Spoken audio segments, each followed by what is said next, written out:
The challenge that we've had with big tech is that big tech is a profit-making initiative, often to the detriment of having inclusive conversations about the future of the internet. There is no fiduciary interest in hearing what the internet looks like in Kenya, in India, and whatever, because standardizing people as much as possible is where the money lies. Hi, I'm Taylor Owen, and this is Big Tech.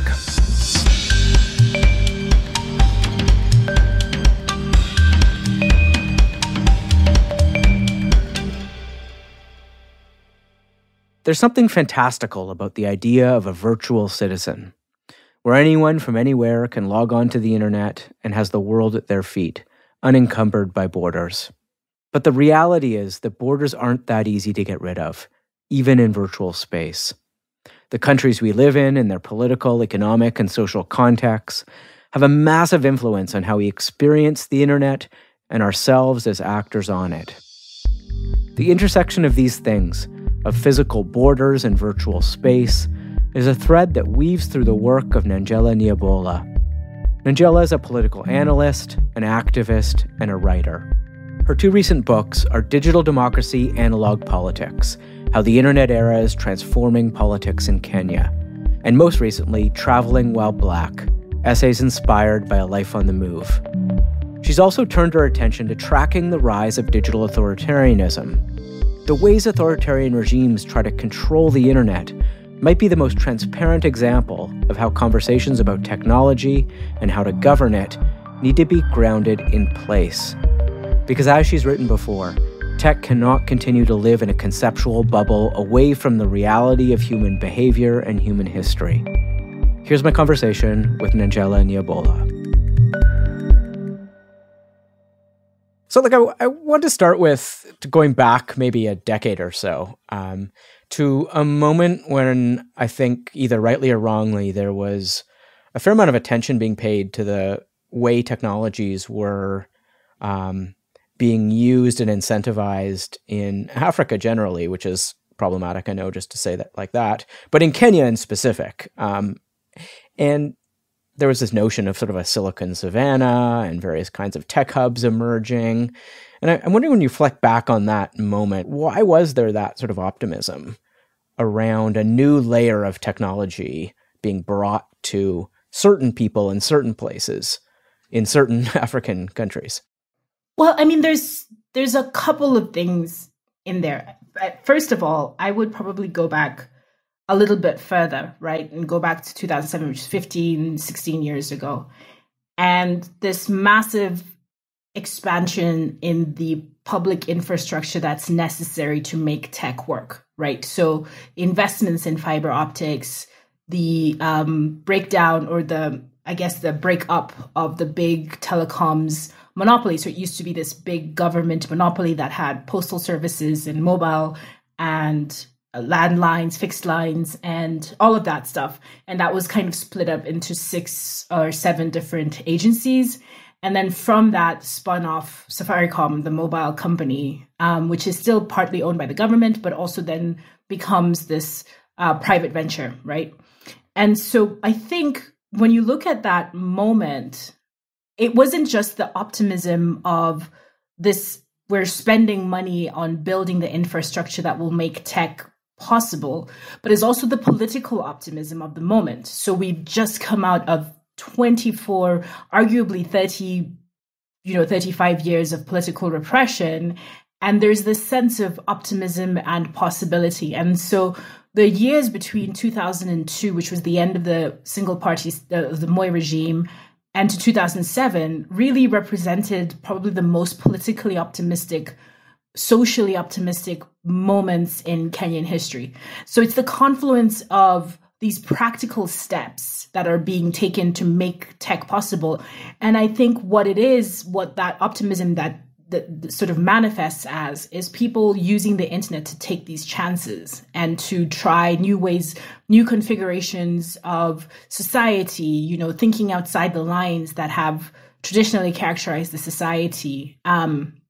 It really was just this confluence of both social context, political context, and also just very practically Kenya made very significant infrastructure investments that made all of this possible. Like in so many places, we see the relationship between technology and politics and society being like deeply intertwined. And like we can't just talk about adding technology into the mix. But sometimes it does facilitate, like you said, new forms of experimentation and new forms of speech. And did that happen here, or would that opening up have happened anyway because it was grounded in domestic politics? I mean, my personal position is I don't think so. I think it's like a mutually reinforcing cycle. I think that, and it's the same reason why we're now sort of having the negative impacts, if you think globally, of political repression sort of reflecting internet repression, but also the internet making new forms of repression possible, right? Totally. It's not and I want to talk totally about one. that. Yeah, we'll get there. We'll get there. We're staying with optimism for a moment here. Yeah. But it's the same in the sense that it's like a mutually reinforcing thing. It's the internet does make things possible that were not possible offline. So one of the examples that I always give is how feminists in Kenya have used the internet to organize and to articulate discourses that would not otherwise be tolerable in the society because of the state capture of traditional media, because of the dominance of these Victorian moral codes, Puritan codes that reflect the colonial history of the country, right? So if you think about Kenya especially, and this is really true of a lot of post-colonial societies, you basically have three formations of culture sort of always in competition, always in tension with each other. You have the traditional, indigenous cultural codes, you have the colonial cultural codes, and then you have the contemporary ideas of community society. And what you see on the internet in Kenya is sort of how these things are always in tension with each other. And I give the example in the book of feminism because it really, you see this, all of these tensions. Do women in Kenya exist in the traditional concept, which, I'm not one of those people who is all like, everything that happened in the past is ideal. I'm, short-sighted, flat-footed. I'm very happy to be living in the modern era. But at the same time, the Victorian code wasn't liberatory for women either. And then you have like the modern sense of things, which is trying to make sense of, well, what does it mean to be a Kenyan woman? What does it mean to be an African woman? That modern articulation of African womanhood is not necessarily embraced until the digital era sort of makes room for this new discourse and this liberatory discourse where young women especially, but radical feminists more broadly can say, well, we reject these conceptions of womanhood that sort of make our personhood small. And you see this online every day. And what the internet makes possible is for this new narrative of Kenyan womanhood, of urban Kenyan womanhood, but Kenyan womanhood more broadly, to find a place in the public sphere, to be articulated on its own terms, to write against some of the latent violence that comes from both this colonial history and this patriarchal history. And, it's been a really tremendous thing to see because now, again, because of that feedback loop, you have these radical feminists being invited to be on television and at the same time working with LGBTQ plus Kenyans in a country where homosexual acts are still punishable by 14 years imprisonment, to be able to have out Kenyans on radio, on television, speaking about the political project of LGBT rights is something that would have been unfathomable without these spaces to define what that means and what that looks like. Yeah, I mean, that's such an important point. Like, speaking of those feedback loops, I mean, I've heard you talk about how the Kenyan government sees the internet both as a tool of modernity and of opening up some political and economic spaces, but also suspicious about just how much has been unleashed, right? And how are you seeing that tension play out now? Like, where is that balance between government's desire for control and some of the sort of liberatory elements of the technology? I mean, it persists, right? We always say, well, we want to see some kind of sensible regulation in the digital space. We want to see some kind of penalty for hacking, for abuse, for all of these things. And every time those laws get passed, the very first instance in which those laws are used, it's always against a critic of the state. In fact, one of them was a politician who was launching a bridge somewhere in a rural area, and he was crossing the bridge that had just been launched, million-shilling project, and the bridge collapsed, and he fell in the water. And there were journalists there, and they took the picture, and someone tweeted about it. They said, we just spent all of this tax money on this bridge, and it collapsed. And the governor at the time, I think he's still governor, threatened to sue, right, under this new law, which was about abuse online and harassment and libelous discourse. Of course, it's not libel, it's journalism, and there are witnesses. But these are the kind of incidents that always come after a new legislation that's passed to try and, theoretically enable the kind of discourse that's characterized the online space and to sort of create safety and guardrails in this online discourse. But instead, what happens is that it becomes an opportunity to claw back power. And for me, as a theorist, as a person who theorizes this space, I think that what it represents is this broader tension in the theories of statehood and our ideas of statehood, whereby the internet basically is forcing us to go back to the basics. What are governments for, right? Why do we live under governments? And what other ways of existing, what other configurations are possible? And there is a threat in there to this idea of the securitized state. There is a threat to that idea that you have to be in everything and you have to know everything about everyone. And so there's this tension that is playing out in these ways whereby people want the space and the government wants to claim that, hey, we are the country that has all of this space, come and invest, but unwilling to cede the room because it's like, you can't do both. You can't be authoritarian and free at the same time.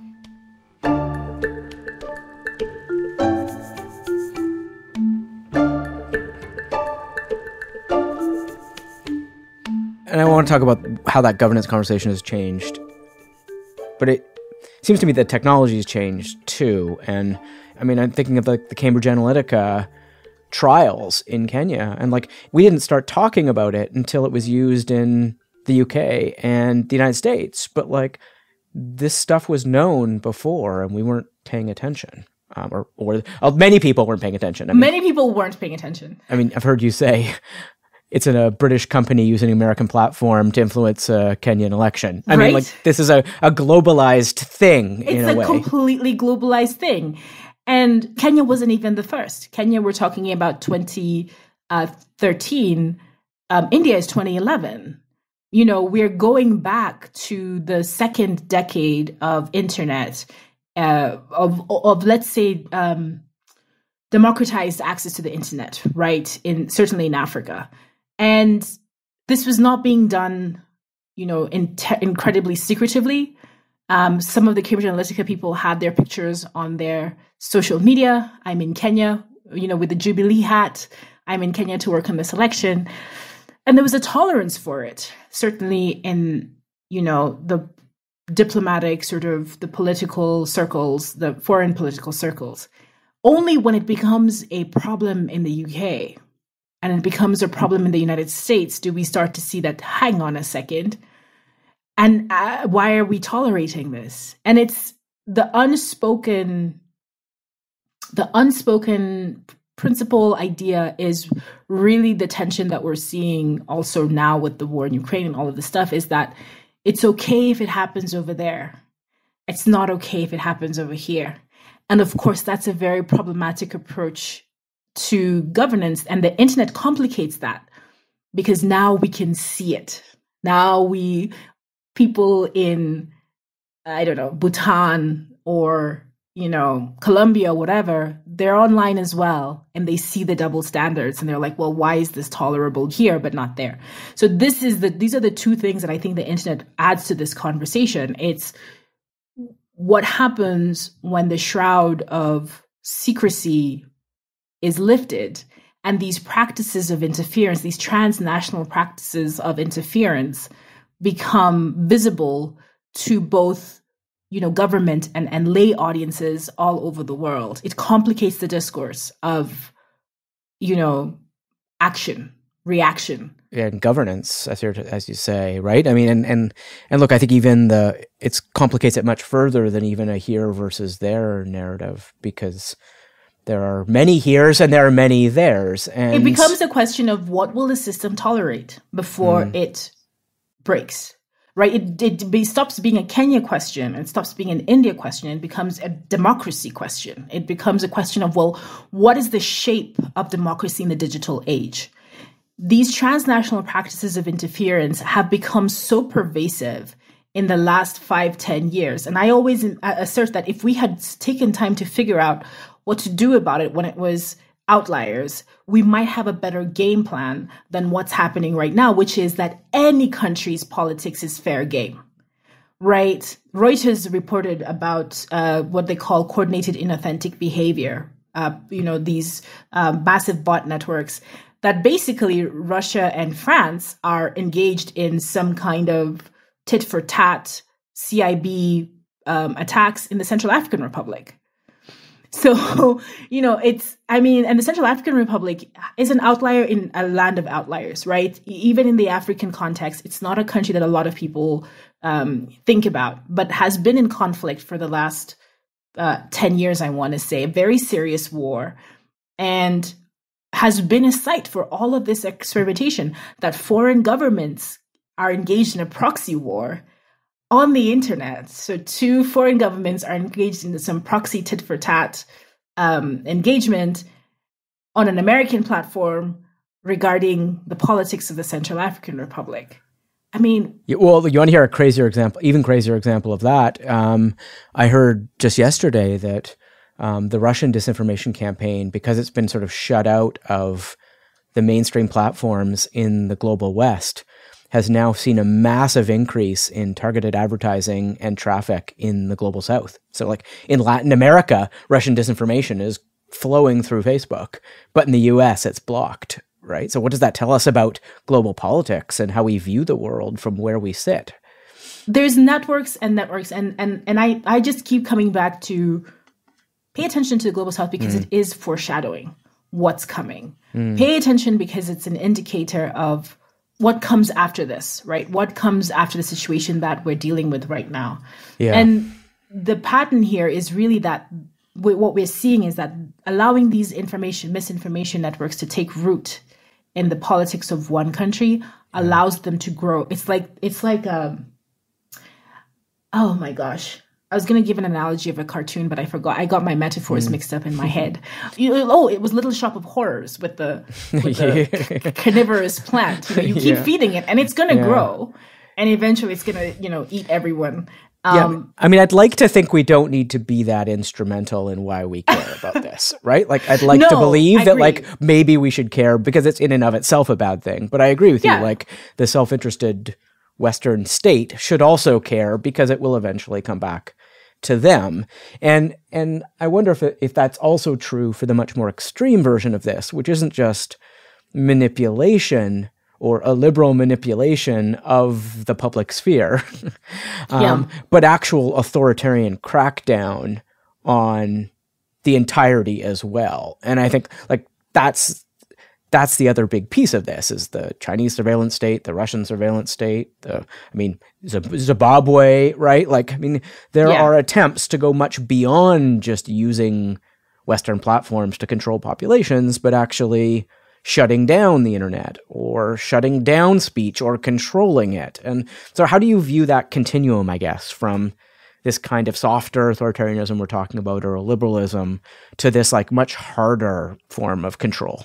There's a couple of things in there. I mean, I feel like the first thing is what I always tell activists, because I give talks to activists about the internet and things like that. I always say to them, you have to remember that power learns and power adapts. So whatever techniques or methods or whatever that we're learning today are enough to keep us one step ahead, but it's not enough to rest. It's not enough to say that now we figured it all out. And, a great example is Uganda. Ugandan opposition has been fantastic at resisting. So this is a 38-year regime and military regime, and they've been resisting through protests, through organizing, etc. And in the 2016 election, there was a social media shutdown. So not a full internet shutdown, just a social media shutdown to prevent opposition activists from mobilizing for protest. In 2021, it was a full-scale internet shutdown for 3 weeks. And we're seeing the number of internet shutdowns. Right now, India is the internet shutdown capital of the world, the longest running regional shutdown, Kashmir.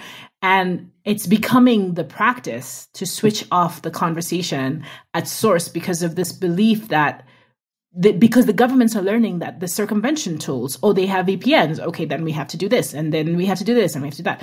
And it's getting more sophisticated too. Like in India, they're geofencing this really in a targeted way. Like this isn't all of India being shut down. Exactly. Cameroon is the same. Cameroon has only had a long-term shutdown only in one region, the Anglophone region of Cameroon. And DRC is the second largest country in Africa. And they had a full internet shutdown for, I think, 3 weeks or 2 weeks around an election. It's becoming the norm. Ethiopia, second largest in Sub-Saharan Africa by population, does it for exams. Switches off the entire internet just for national exams. What? And to stop cheating? To stop cheating. Somalia also, interferes with the internet around exams to stop cheating. My goodness. Yeah. It's because the excuses are becoming flimsier. And the thing is, the impact, what seems to be the high watermark right now is in countries. For example, what we think as analysts are paying attention to in Kenya is that there is simply the government itself is simply too dependent on the internet to do a full internet shutdown. So one of the statistics I give in the book, the value of the transactions conducted on mobile money in Kenya in 2017 amounted to the equivalent of 1/3 of the country's GDP. So you can't turn that off. Yeah. You can't turn that off. You're basically kneecapping yourself. But the Ugandan shutdown, the 3-week shutdown in 2021, one estimate was that it cost the government $3 billion US for shutting down because it's banking, it's flights, it's mobile money, it's taxes, it's the registers that you use in the supermarket, to check out your goods. And so it's about how much will it cost, and how much of that is the government willing to bear? That's the big tension that as analysts we're sort of paying attention to, because we've not really seen any large scale internet shutdowns. We have seen social media shutdowns or throttling at least, but we haven't really seen any big internet shutdowns in countries where the internet is more than just is so much more than social media. Having said that, the point that you made about the continuum, I think, is really important, because the other thing is there's going to be new ways of coming to the same outcome. Russia, legislation, just criminalize the speech. And the AI systems, the surveillance systems are becoming way more sophisticated at gathering vast amounts of information, sifting through it, not to mention coupled with the requirements for registration, for, registering devices, registering internet connections and all of that stuff. So the other thing that we're seeing is this criminalization of the speech in the first place, coupled with the surveillance capacity. And that is something that we've seen in Kenya, right? That, a person can post something critical about a specific person in government or whatever, and the cops show up at their house, which is not in the public domain. And you wonder, how did they find them? Well, remember what I said about the mobile company being owned right now I think it's 35% of Safaricom, which is dominant in Kenya. It's 90% of the mobile market in the country. The government's a 35% shareholder. So the surveillance experts, they tell us, Privacy International tells us, the government in Kenya didn't even need a warrant. If they want to find you, they just sort of take the information.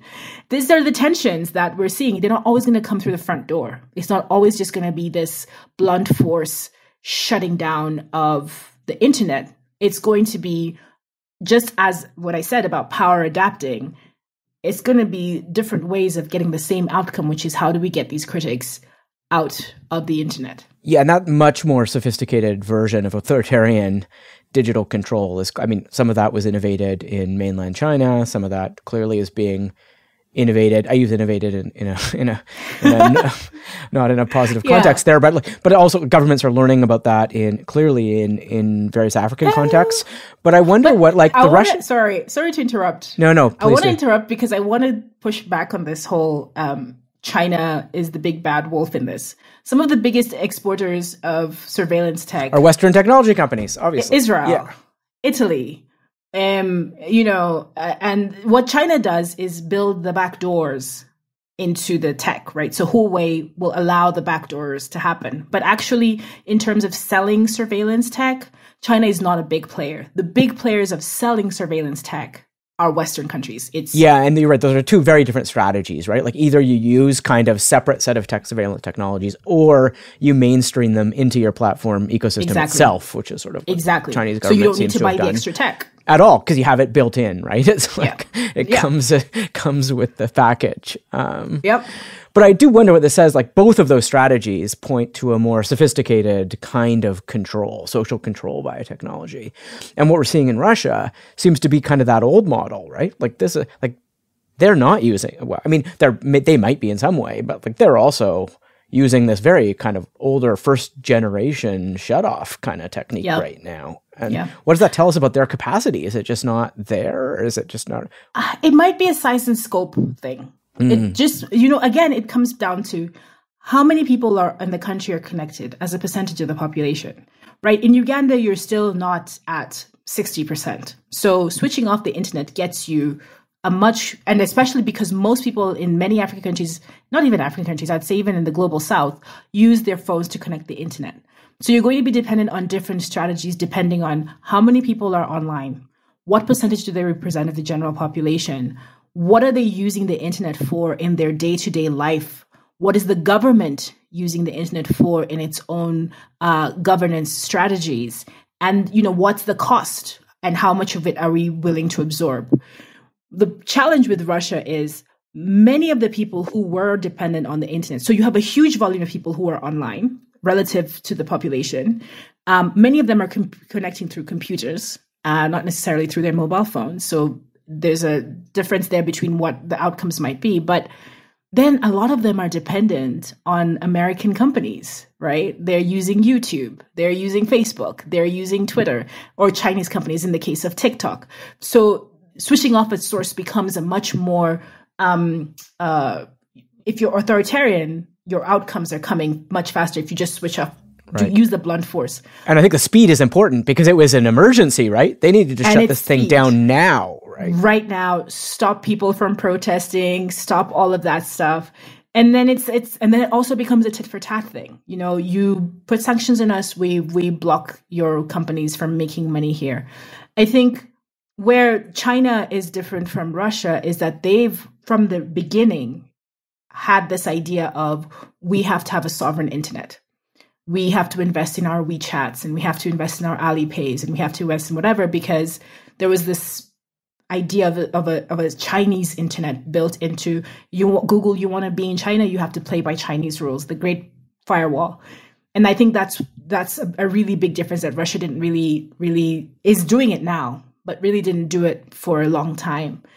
And this kind of, if you're an African country, if you're an Asian country, if you're a Latin American country, then you kind of go, well, I don't have the money to build, that, and I don't have the clout, can barely force them to register as legal entities in my country. I certainly cannot build a great firewall. What are the options for an authoritarian state that doesn't have the clout, the budget to make that kind of oppression sort of manifest? And I think that's why you see a lot of these blunt force options. It's just take everybody offline and absorb that cost because, hey, we're poor anyway. So let's just I mean, the number of internet shutdowns, just I forget the number right now, but it's growing every year on year, more national, more regional. It's becoming an expected electoral outcome in certain countries that the internet will be shut down. So we have to brace for that. But I think that those are the factors that would affect the decision making, and especially the one that you pointed out. It's an emergency, and we're losing control, sort of thinking as a Russian state, and we're losing control of the narrative very quickly. We can't do propaganda on platforms that we don't control. So let's address that. Yeah, and the Chinese project of building an entire separate infrastructure was a multi-decade and tens of $billion project with 1 billion citizens. Like, I'm just not sure any other country in the world could do that. I don't think so. I agree. I really agree. I think there was a window to have done it, and I think the window has closed. I think right now we are in a state where the internet as a universal public good, it's become an expected thing in so much of the world that anybody who tries to that approach is going to have to make so many huge investments at scale. You know, in 2007, when I started what I call Kenya's first digital decade, we had 100,000 people on Twitter, 100,000 people on Facebook, right? Like, that's Nairobi City's 5 million people. That's nothing. Now we have 12 million WhatsApp users. As of last check, this is 2017, 12 million WhatsApp users, 5 million Facebook users, and it grows by a factor of a couple 100,000 a year, 2 million Twitter users. And Kenya is not even the biggest, right? For that, you would have to go over the border to Ethiopia. You would have to go to Nigeria. You'd have to go to South Africa. You couldn't, even if you wanted to, at this stage, sort of stem that and say, well, we're going to build this. And from a global governance perspective, we don't want that. From a global governance perspective, having 197 sovereign internets is not necessarily a good outcome, right? It undermines one of the things that makes the internet useful to subcultures, which is speaking to people across difference.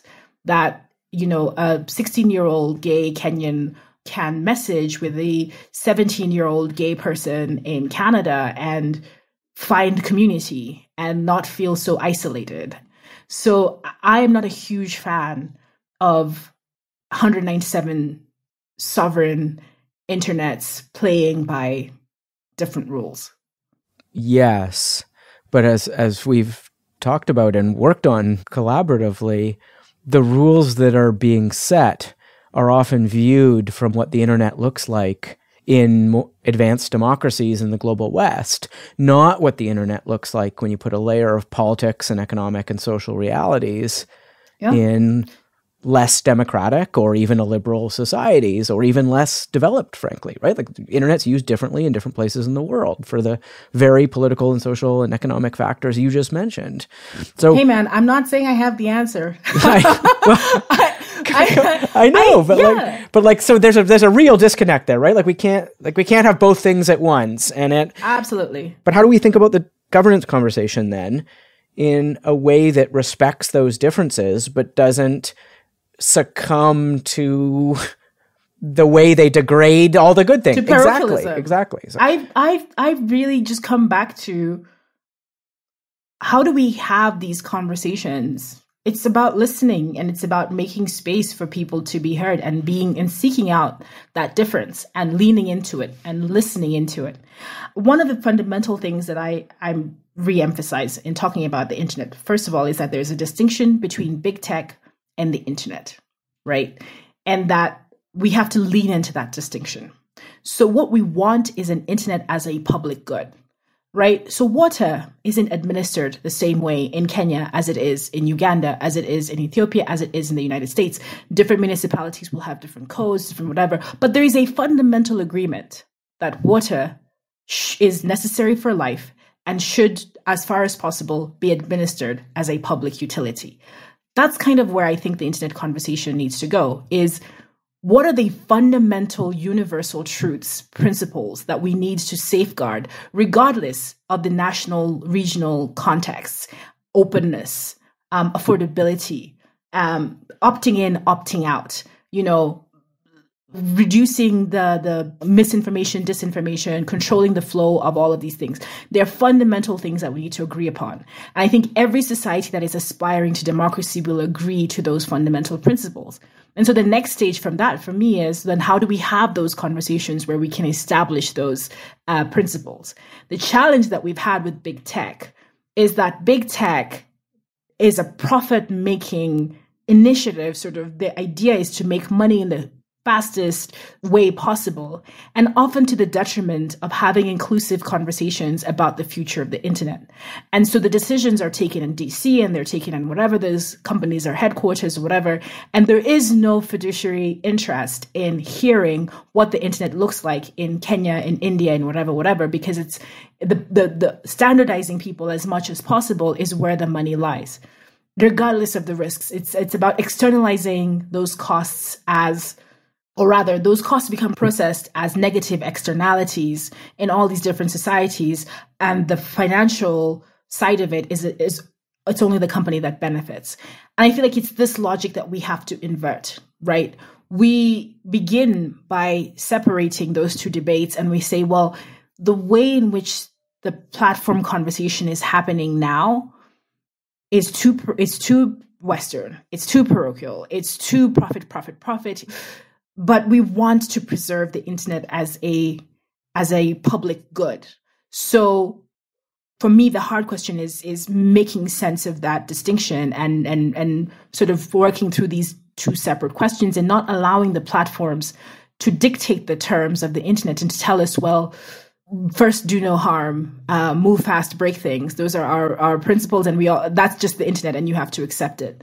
I think that distinction kind of gets us to start to think about respecting national, regional, even municipal, even down to the village distinctions, without allowing these sort of powerful companies to set the rules of engagement, right? Rules of engagement, but also the terms of the discourse and how it's being talked about. Because I think, that platforms want to talk about it in one way, and nation states, whether democratic or not, also have a language through which to talk about all of these issues, and people. And users and citizens have a completely different thing, that their priorities are completely different. And I think you framed those really effective. Like you just said, like if we shift it to how expensive is my internet? How much am I blocked? How fast is it? How much is my speech controlled? How much am I flooded with misinformation and disinformation? How much am I manipulated through advertising? Those are things we all care about, regardless of the politics we live in.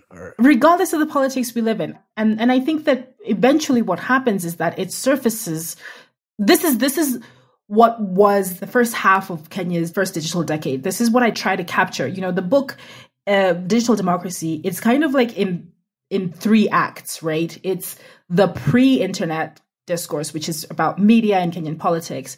This first 5 years, 2007 through 2013, which are the years of optimism, where here are the good things that have happened. Here's women organizing. Here's new forms of community. Here is And then there's the back half of the decade, which is, well, here's the bad stuff that's happened. And this is why I think the bad stuff has happened.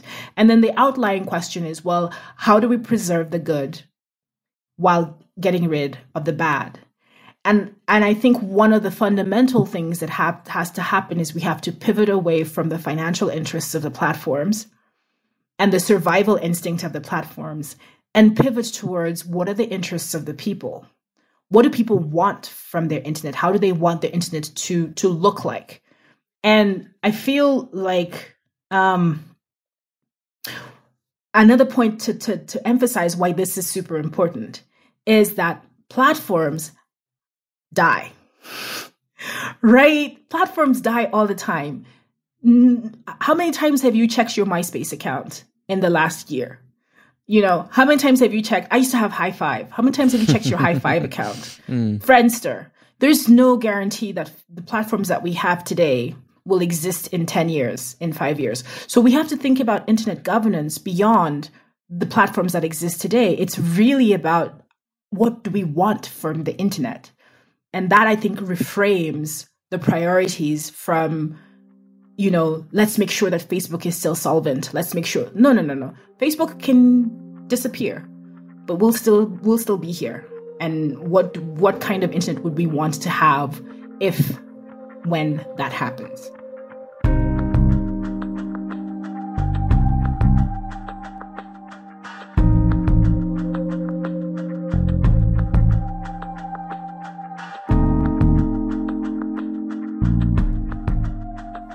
The last thing I want to ask you about is the latest book you've written about traveling and moving around the world as a Black African woman. And I wonder what the connections are between that book and this conversation.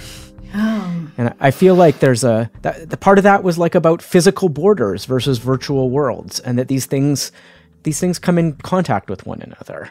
And we think about platforms and the internet as virtual, but really borders are imposed on the internet, as we've just heard and just talked about. And how does traveling and moving through the world physically inform your view of the virtual?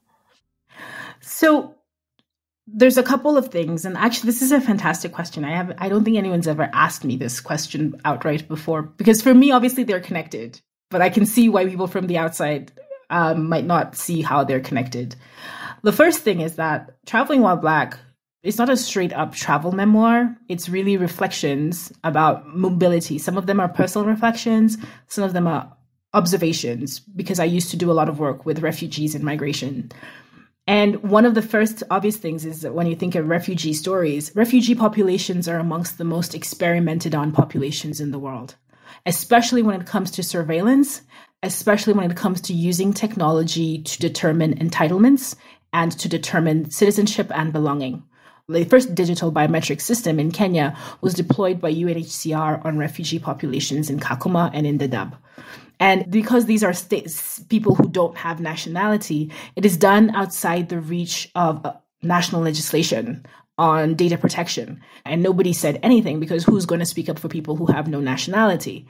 And then when we had the Huduma number, which was rolled out on the Kenyan population, then there was some kind of backlash about the exclusionary effects of using data-driven systems to do entitlements, right? Because what happens to people whose data you cannot capture?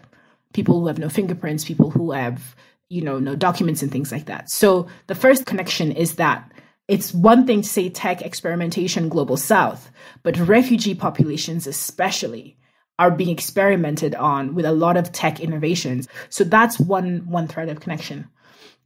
The other thread of connection is between border politics and tech. The digitalization of borders. So much of our surveillance or biometric data is collected at borders. You have your fingerprint scanned and whatever, iris scans. Like, the level of technological experimentation that happens on the borders is also correlated to the conversations that we're having about governance, what the governments want their job to do. And I spend a lot of time thinking about the European case, because you see this double standard, and we're talking about it in this moment with Ukraine and the Ukrainian refugees. You see this double standard of how non-white refugees experience the European border and how white refugees are experiencing the border. Racialized borders, coupled with violent borders, coupled with data-driven surveillance tech borders. We are already in a human rights catastrophe. But the combination of these things is going to lead us deeper into a process whereby there's an unthinkingness to the disaster. It's not inevitable, but it's also an outcome of unthinking. Like, it's just like we're not going to grapple with the deeper humanitarian human rights questions of this system that we're building, because borders are uncontested places for reifying state power, right? We don't question often, not all the time. And so these are the connections that I see, is that the next conversation, so I've established this racialized border practices and I've established this racialized exclusion policies. The next question is, what happens when we put tech in the mix? And I think that's going to be an urgent question. But it feels like tech can both, just a final thought, it feels like tech can both make those borders more stringent and aggressive and violent. But in some ways, the virtual can dissipate borders as well, as you've talked about. So but it depends on who you are, and this is the overall point, right? So one of this little anecdotes I give in the book is about when I was a student in Geneva. We took the train from Geneva to Vienna and back, and we're in this carriage. And the law in Europe is that there are no border checks, right? You're supposed to be able to travel within the Schengen region. Once you're in and you have your papers, it's fine. So we're in this carriage and there's 6 of us facing each other, myself, my other African friend, and then 4 white people from God knows where. And the train guy comes in and outright asks the two of us for our passports, nobody else, and walks out. And this is a small experience, but it's a small experience that really stayed with me and really reflects where we're heading. What was the reaction of the other people in the car? Pretending not to notice. They didn't? Yeah, so there was no acknowledgement of it? Yeah. No acknowledgement of it. And my friend and I sort of look at each other and muttering in French, we're like, what the heck is this? But this disparate thing, of course, it could make border administration easier and more seamless. The problem is, and this is the big point I make in digital democracy, tech doesn't happen in a vacuum. Doesn't happen in a political vacuum, doesn't happen in a social vacuum. Whatever the momentum was, if the momentum was for racialized exclusion and double standards, the tech isn't going to make that magically go away. People have to sit with the uncomfortable questions of what their borders represent, how their borders are administered, and what they want their borders to look like. And I think sitting with those uncomfortable questions is what you make us do so effectively and thoughtfully. So thank you for talking about it with us. Thank you.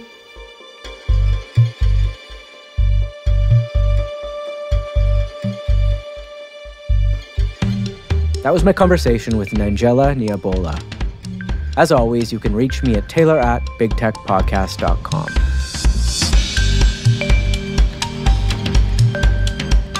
Big Tech is presented by the Center for International Governance Innovation in association with Antica Productions.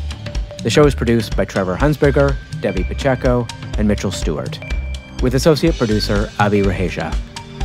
Please consider subscribing on Apple Podcasts, Spotify, or wherever you get your podcasts. We release new episodes on Thursdays every week.